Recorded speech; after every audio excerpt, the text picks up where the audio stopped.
Oke, halo guys. Jadi di sini kita akan mewawancarai anak kelas 12 MIPA 1. Bagaimana keseruannya? Mari kita ikutin terus. Let's go. Selamat siang. Apa benar ini anak kelas MIPA 1?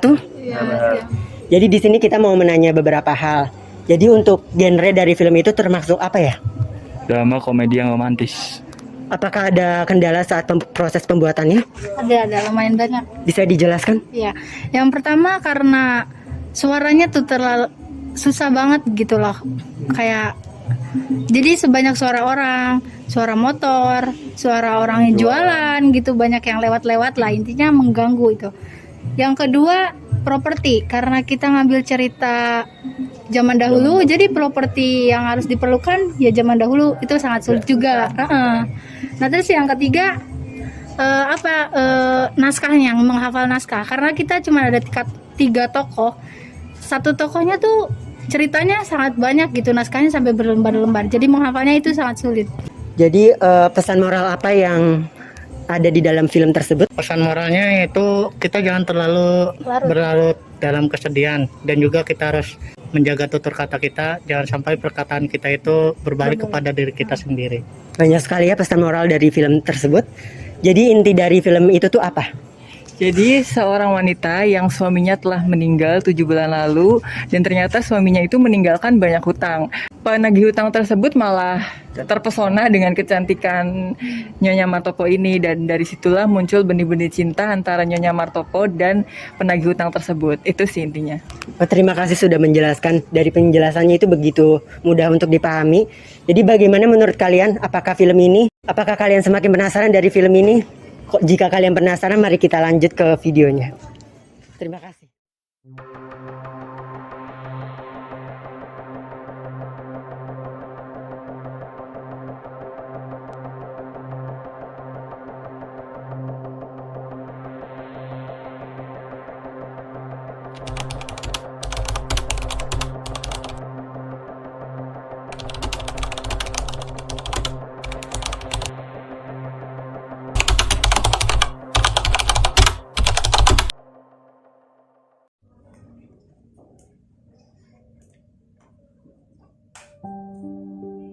Di satu tempat daerah perkebunan kopi di Jawa Timur.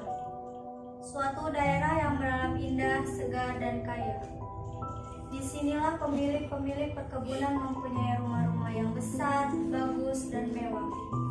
Mereka suka memelihara kuda, dan ketika waktu senggang, suka berburu tupai dan burung. Mereka suka pula bertamasya dengan kereta dan kuda mereka yang bagus. Ketika layar dibuka, nampaklah kamar tamu di rumah Tuan Martopo yang bagus. Perabotan di kamar itu serba bagus. Di dinding terdapat tupai-tupai yang diisi kapas yang terpaku dengan lucu. Juga terdapat tanduk-tanduk rusa, burung-burung yang berisi kapas yang dijadikan hiasan di sana sini. Sedangkan di lantai berebahlah seekor harimau yang sangat dahsyat yang tentu saja juga berisi kapas. Bermacam golok, pedang, dan senapan angin yang tersimpan di lemari kaca yang besar. Pada suatu siang hari, kira-kira jam 12, di kamar tamu yang mewah itu, Nyonya Martopo sang janda duduk di atas sofa, sambil memandang dengan penuh lamunan ke gambar almarhum suaminya yang gagah, bermata besar, dan berkumis tebal. Maka masuklah Mandodarmo yang tua itu.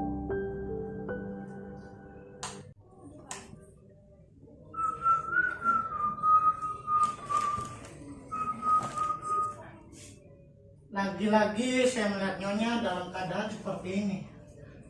Hal ini tidak bisa dibenarkan, Nyonya Martopo. Nyonya menyiksa diri, koki dan batu bergurau di kebun sambil memetik tomat. Semua yang bernapas sedang menikmati hidup ini. Bahkan kucing kita pun tahu bagaimana berjenaka dan berbahagia.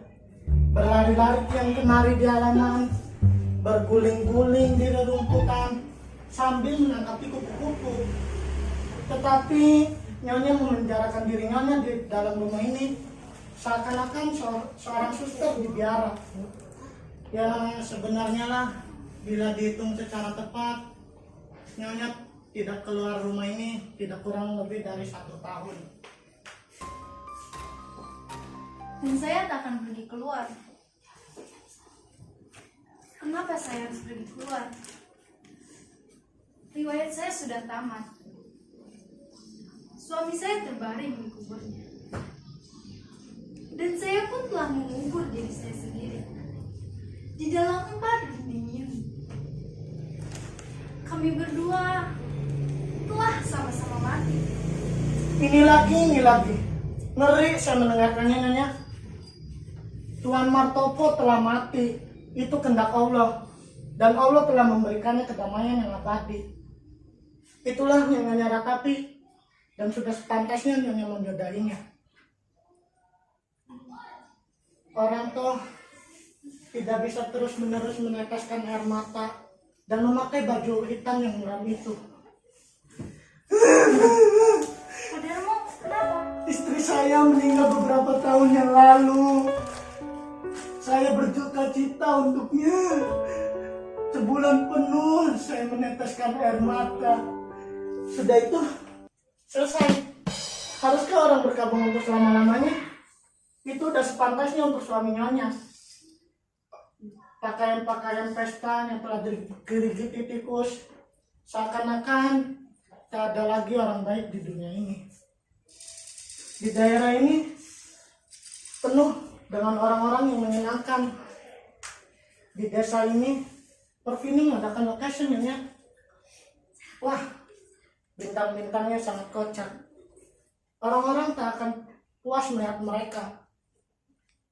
Setiap malam minggu mereka mengadakan malam pertemuan. Para bintang-bintangnya cantik dan bernyanyi. Dan juga Raden Ismail bermain pencak. Oh, Nyonya masih muda dan cantik. Seandainya memberi kesempatan pada semangat Nyonya yang remaja itu. Kecantikan tuh tak akan abadi. Jangan sia-siakan. Apabila 10 tahun lagi Nyonya baru mau keluar ke pesta, ya sudah terlambat. Saya minta jangan bicara seperti itu lagi. Pak Darmo telah tahu bahwa semenjak kematian Mas Martopo, hidup ini tak ada harganya lagi bagi saya. Bapak kira saya ini hidup? Itu hanya namanya saja. Mengertikah Pak Darmo? Ya, saya harap arwah yang telah pergi itu melihat bagaimana saya mencintainya. Saya tahu ini bukan rahasia pula bagimu. Suami saya terlalu tidak adil pada anak saya, kejam, dan ia tidak setia. Tetapi saya tetap setia kepadanya, kepada bangkainya, dan membuktikan kepadanya betapa saya masih tetap cinta. Di sana, di akhirat sana, ia akan menyaksikan betapa saya masih tetap sebagai dulu. Apakah faedah kata-kata semacam itu, Nyonya? Lebih patut Nyonya berjalan ke kebun dan memerintahkan orang-orang untuk memasang kuda kesayangan kita, si Tobi dan si Hero, di depan kereta, dan pergi pesiar atau mengunjungi para tetangga. Oh, Nyonya ada apa, Nyonya? Demi Tuhan, ada apa? Suami saya sangat mencintai kuda itu. Si Tobi itu, ia selalu tahu mengendarainya apabila ia meninjau kebun-kebun. Bahkan ia pernah pula mendaki gunung. Ia sangat gagah kalau naik kuda. Alangkah gayanya apabila ia menarik kekang kuda dengan tangan-tangannya yang perkasa itu. Tobi, Pak Darmo, jangan lupa bahwa si Tobi harus diberi rumput 2 kali lipat hari ini. Baiklah, Nyonya. Siapa itu? Saya tak mau menerima tamu.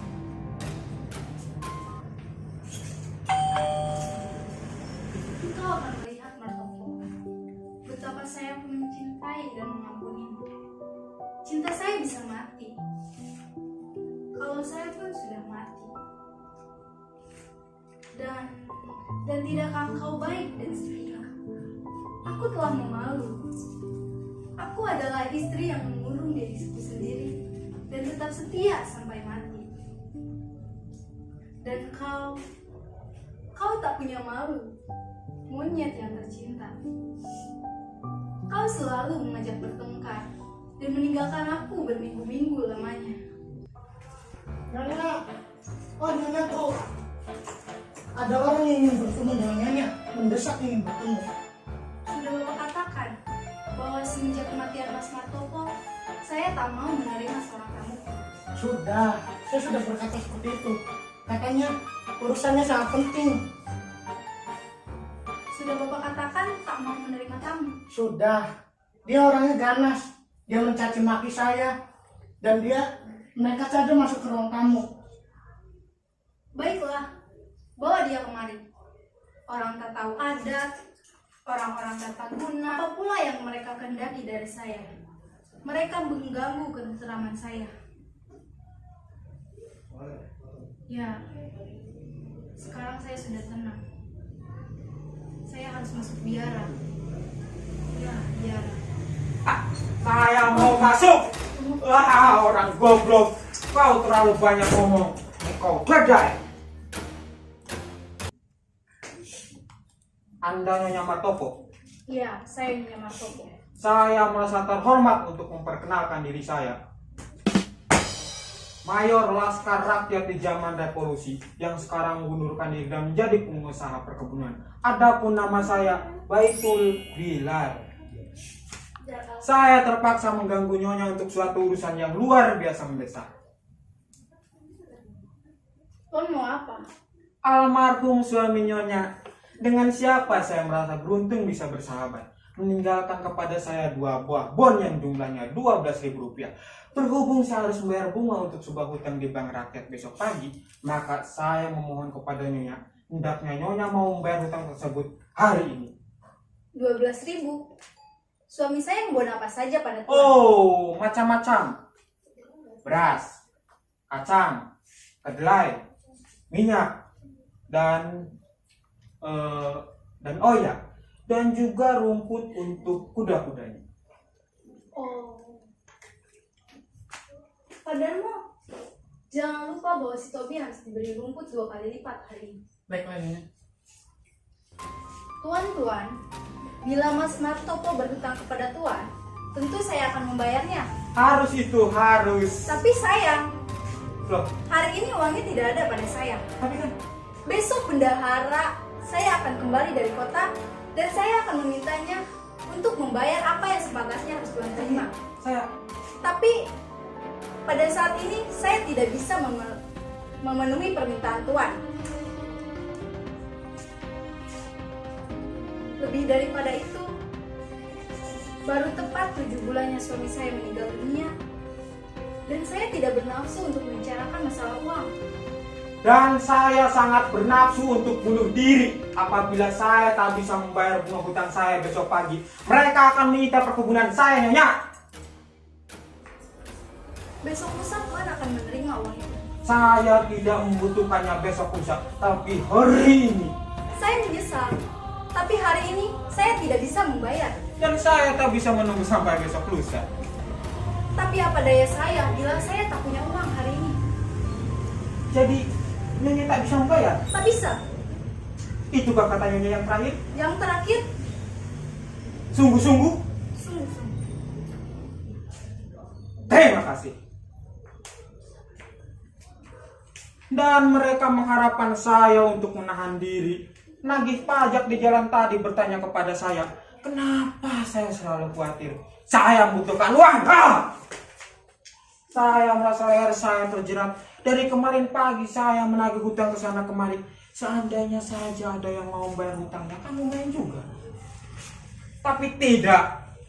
Saya telah berusaha keras. Setan pun menyaksikan saya terpaksa menginap di penginapan terkutuk itu. Di dalam kamar yang sempit dengan balai-balai penuh kepinding. Dan pada akhirnya sekarang saya mengharapkan untuk mendapat uang sekedarnya. Dan Nyonya cuma bilang tidak benar. Kenapa saya tidak boleh khawatir begini halnya? Saya kira saya telah cukup menjelaskan bahwa bendahara akan kembali dari kota dan kemudian Tuhan akan menerima uang itu. Saya tidak datang untuk bertemu dengan bendahara Nyonya. Saya datang untuk bertemu dengan Nyonya. Saya tidak peduli pada bendahara itu. Demi setan saya tidak peduli. Maafkan bahasa saya ini. Sesungguhnya lah Tuan, saya tak bisa dengan bahasa seperti itu, ataupun tingkah laku seperti itu. Saya tidak bernafsu untuk membicarakan lebih lanjut. Nyonya mau kemana? Oi! Aduh! Ayo mah.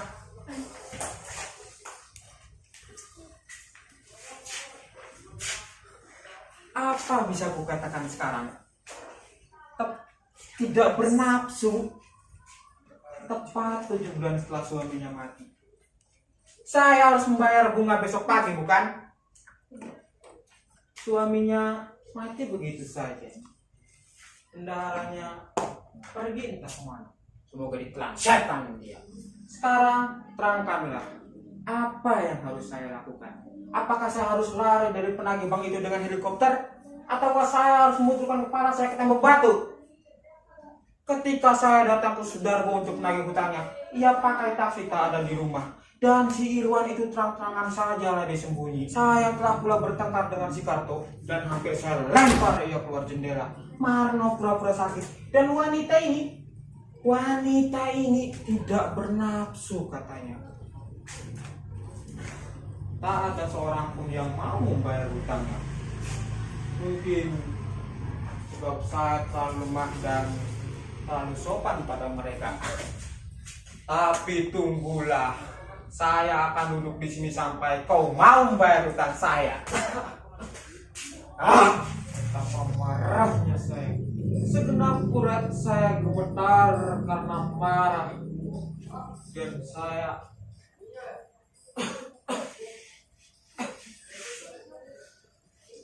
Dan saya hampir tak bisa bernapas. Sampai saya merasa sakit. Mandor! Pak Mandor! Iya Tuan, ada apa? Saya minta es teh tubruk manis hangat. Es teh tubruk manis hangat. Tuan ini minta apa? Yang dingin apa yang hangat? Alah, banyak omong, cepat! Nah, apa yang bisa kita perbuat? Ia tak punya uang kontan di dompetnya. Logika macam apa ini? Saya merasa leher saya terjerat, membutuhkan uang dengan sangat dan hampir-hampir bunuh diri. Dan ia tak mau membayar hutangnya sebab ia tak bernafsu untuk membicarakan masalah uang. Inilah logika perempuan. Itulah sebabnya saya benci bicara dengan perempuan. Lebih baik saya duduk di atas kotak dinamit daripada saya harus berbicara dengan perempuan. Betapa marahnya saya. Melihat makhluk romantis seperti dia itu dari jauh saja sudah cukup untuk membuat orang lain berteriak minta tolong.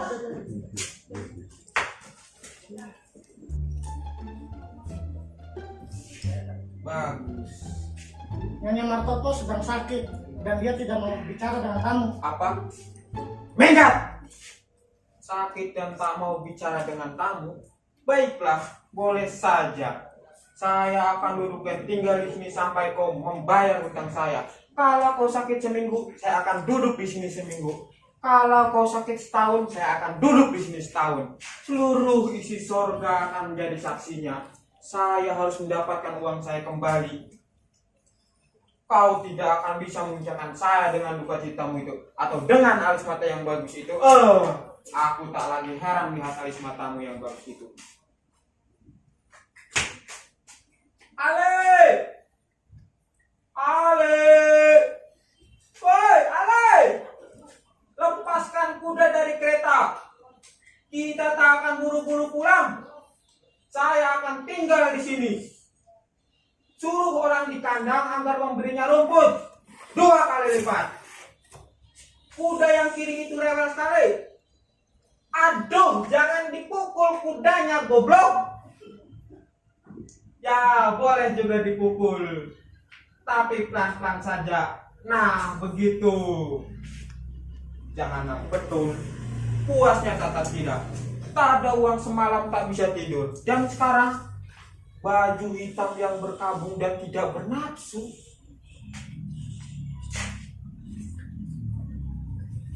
Kepala saya sakit.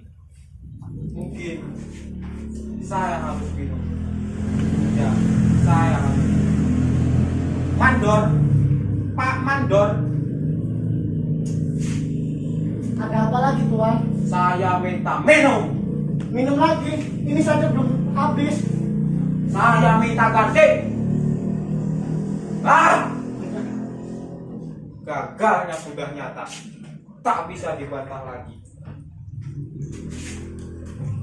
Debu, sepatu kotor, belum mandi,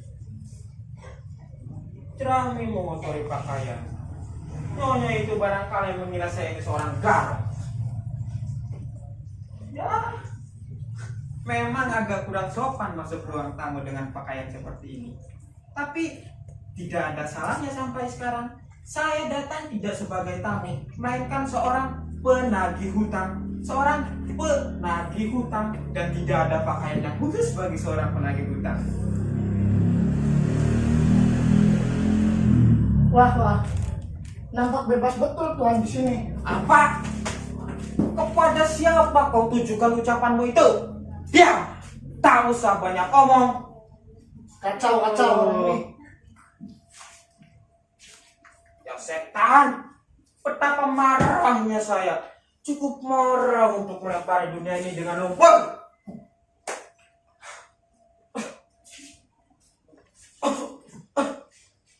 Sampai saya merasa sakit. Mandor!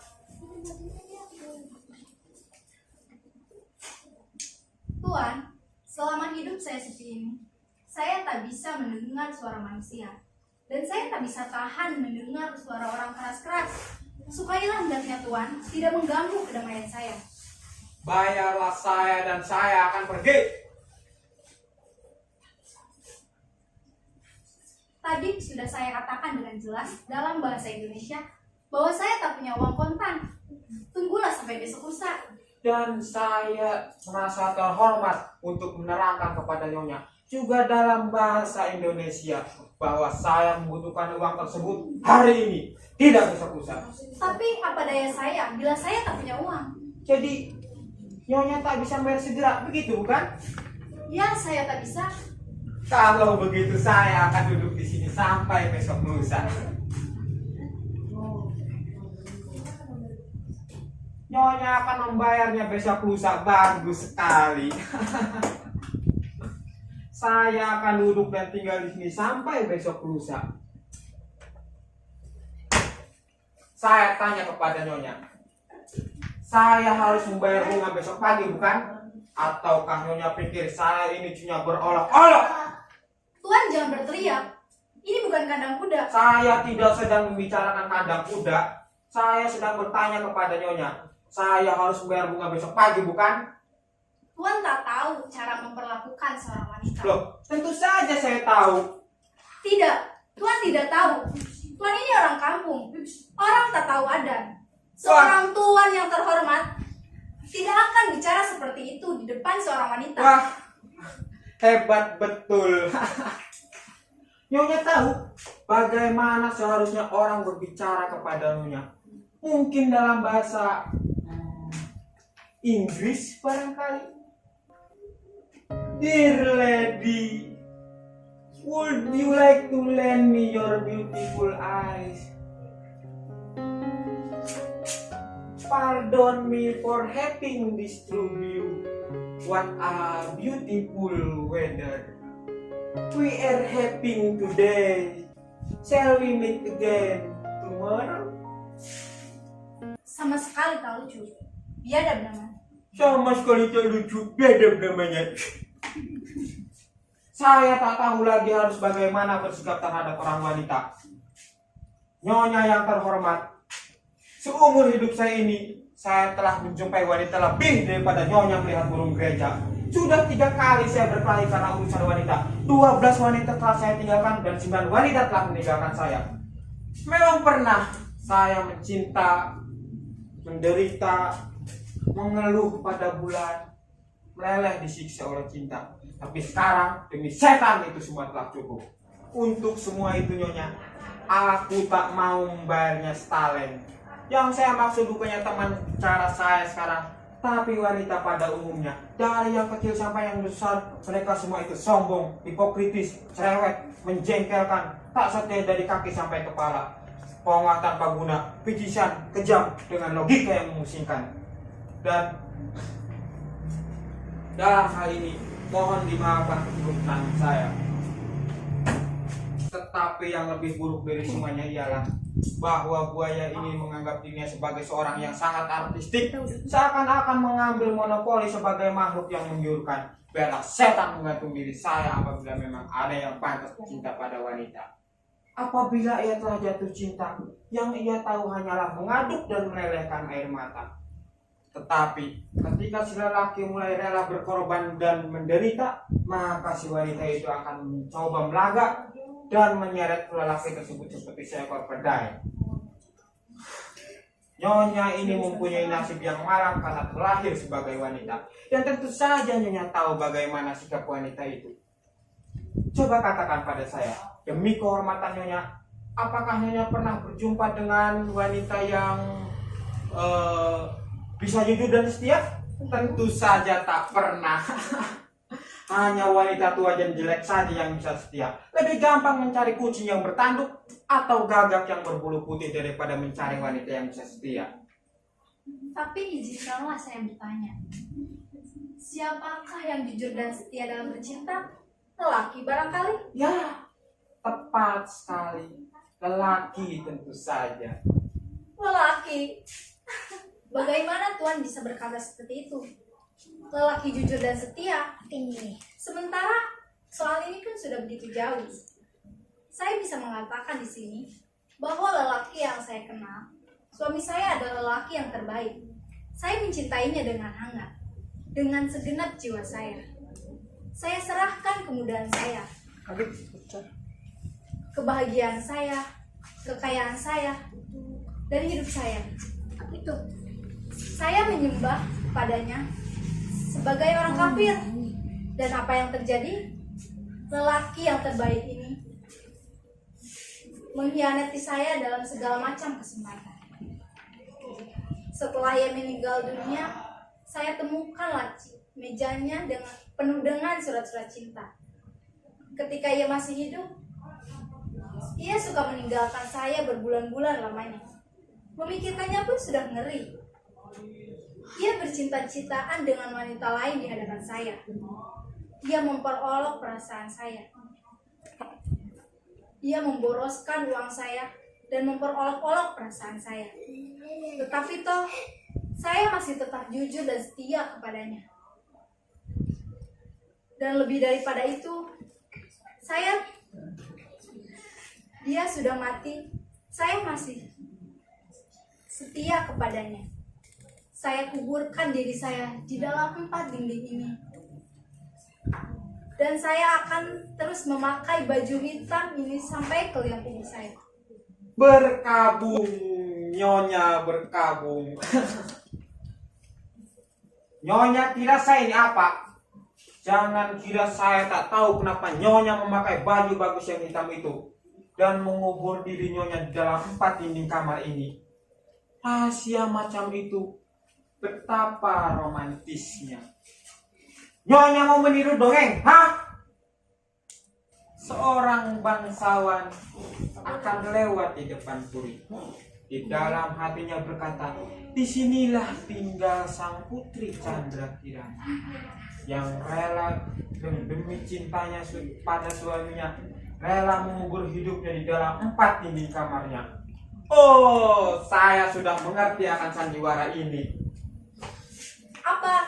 Apa maksud Tuhan mengatakan kata-kata itu kepadaku? Nyonya telah mengubur hidup diri Nyonya, tetapi sementara itu Nyonya lupa tak lupa untuk memedaki hidup Nyonya. Alangkah lancangnya mulut Tuhan. Saya mohon jangan meminta saya. Saya bukannya bendahara Nyonya. Izinkanlah saya menyebut kenyataan-kenyataan. Saya juga bukan seorang wanita, dan saya telah terbiasa untuk berterus terang menyebutkan isi hati saya. Maka dari itu dengan hormat saya minta jangan menjerit. Saya tidak menjerit, Tuanlah yang menjerit. Saya minta Tuan keluar dari sini. Bayarlah saya dan saya akan pergi. Saya tak mau bayar. Oh, Nyonya tak mau. Nyonya tak mau membayar apa yang menjadi hak saya. Saya tak peduli Tuan mau bertindak apa. 1 rupiah pun saya tak mau membayar. Pergi dari sini. Sebab saya bukan suami Nyonya ataupun tunangan saya, maka janganlah Nyonya membuat ribut.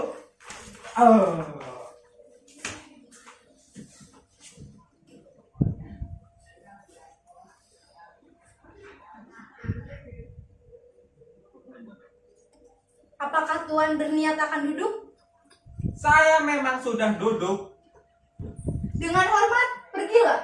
Dengan hormat bayarlah uang saya.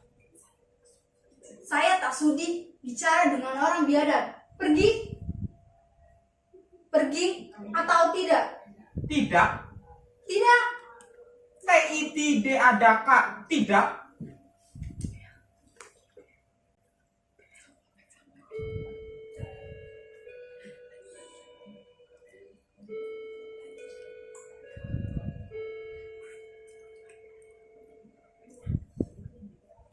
Pak Darmo, antarkan Tuan Baitul Bilal ini pergi.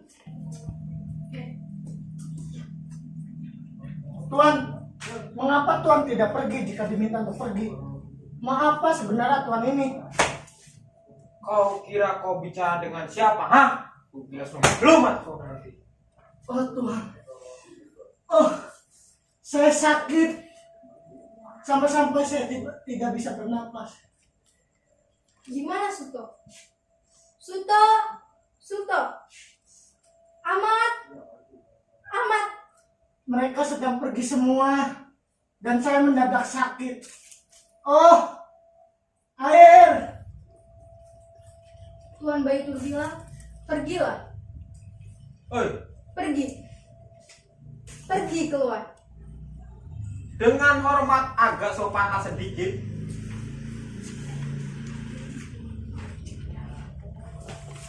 Kau kasar. Kau biadab. Kau monyet. Hah? Apa katamu? Kau biadab. Kau monyet.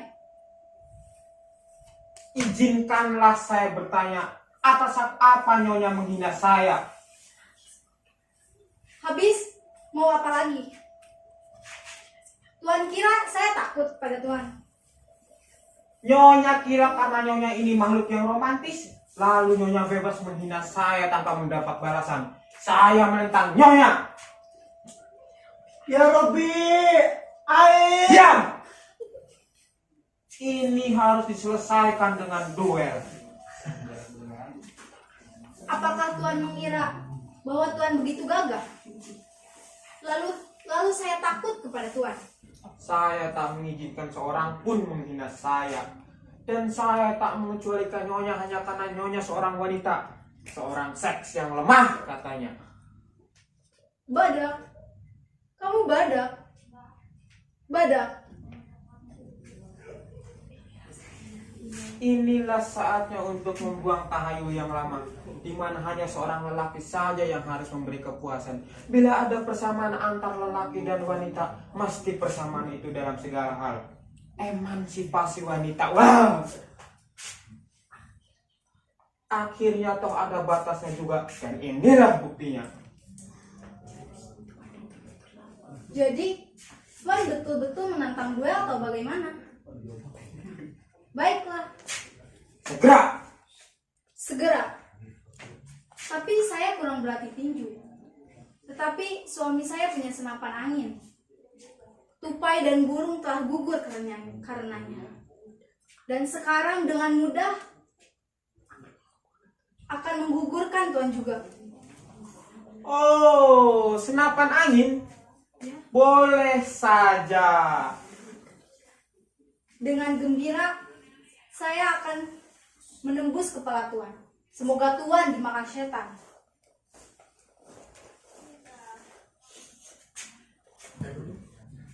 akan saya tembak alis matanya yang bagus itu. Saya bukan orang banyak cincong, bukan pula pemuda hijau yang sentimental. Bagi saya tak ada seks yang lemah. Oh Tuan, kasihanilah saya. Tuan sudah menakuti saya sampai-sampai hampir mati saya. Dan sekarang Tuan ingin berduel pula. Ya, duel. Itulah persamaan, itulah emansipasi. Dengan begitu lelaki dan wanita itu sama. Saya akan menembaknya demi prinsip ini. Ia berkata, dengan gembira saya akan menembak kepada Tuhan. Semoga Tuhan dimakan setan. Apalagi yang bisa kukatakan tentang ini? Ia marah. Matanya berkilauan. Ia menerima tantangan. Demi kehormatan saya, belum pernah saya berjumpa dengan wanita seperti itu. Oh Tuan, pergilah. Pergi. Inilah senapanya. Tapi sebelum kita berduel, ajarilah dulu saya menembak. Saya agak kurang dengan senapan tadinya. Ya Robbi, kasihanilah kami. Saya akan pergi untuk... Aduh, alis mata. Sungguh wanita sejati. Sudah? Begini, bidiklah. Coba miringkan sedikit kepalanya. Popornya harus tepat berada pada di bawah ini. Ya, begitu.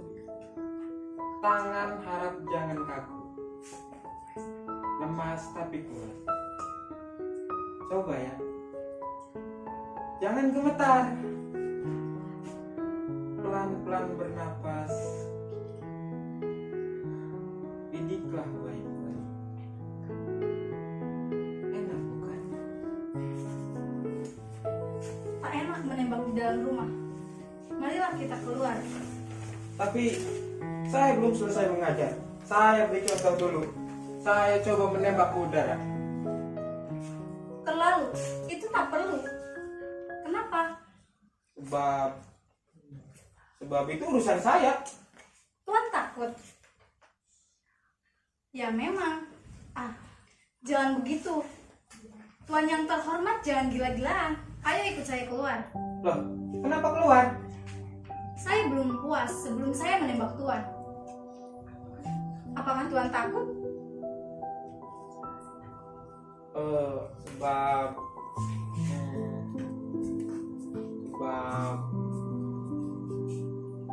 saya suka kepadanya.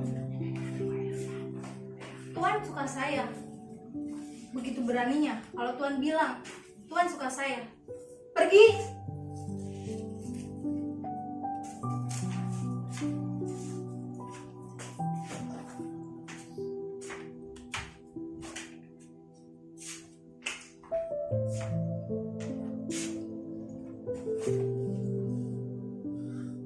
Dengarlah. Apakah Nyonya masih marah? Saya gila seperti setan. Tetapi saya mohon Nyonya dapat mengerti. Bagaimana saya menyatakannya? Soalnya ialah begini.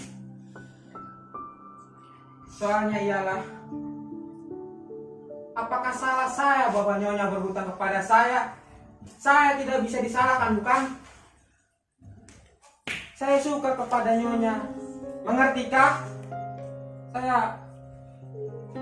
Saya hampir jatuh cinta. Pergi. Saya benci kepada Tuan. Ya Robbi, alangkah hebatnya wanita ini. Belum pernah saya menjumpai wanita sehebat ini. Saya kalah. Saya seperti tikus yang terperangkap. Pergilah atau saya tembak nanti. Tembaklah. Nyonya tak tahu bagaimana rasanya mati di sepasang mata yang berkilauan itu. Aduh, Alice. Mati mati ditembak oleh senapan angin yang dipegang oleh tangan yang menghaluskan pemilik. Saya gila. Cobalah pertimbangkan baik-baik. Dan cepatlah putuskan. Sebab bila saya pergi sekarang, itu artinya kita tak akan pernah berjumpa lagi.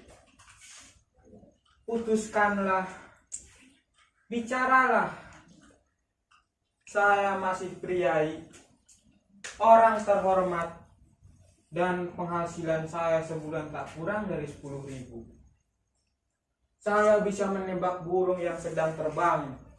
Saya pula punya banyak kuda yang bagus. Maukah Nyonya menjadi istriku? Saya tembak. Ah, saya bingung. Saya kurang mengerti. Mandor, air! Saya telah jatuh cinta seperti anak sekolahan. Saya cinta kepadamu. Saya belum pernah mencintai wanita seperti ini. 12 wanita telah saya tinggalkan dan 9 wanita meninggalkan saya.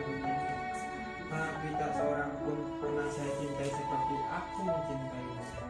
Saya sudah kalah, tunduk seperti orang tolol. Saya menyerap di lantai sambil memuntah.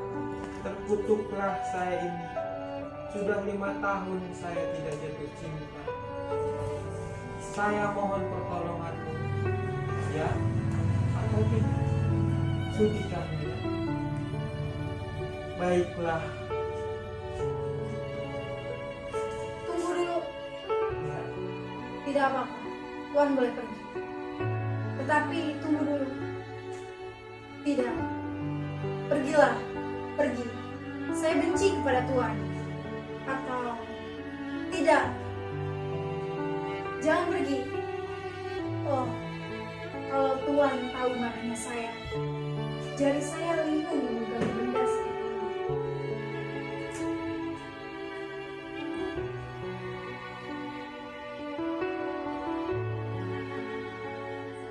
Untuk apa Tuan berdiri di situ?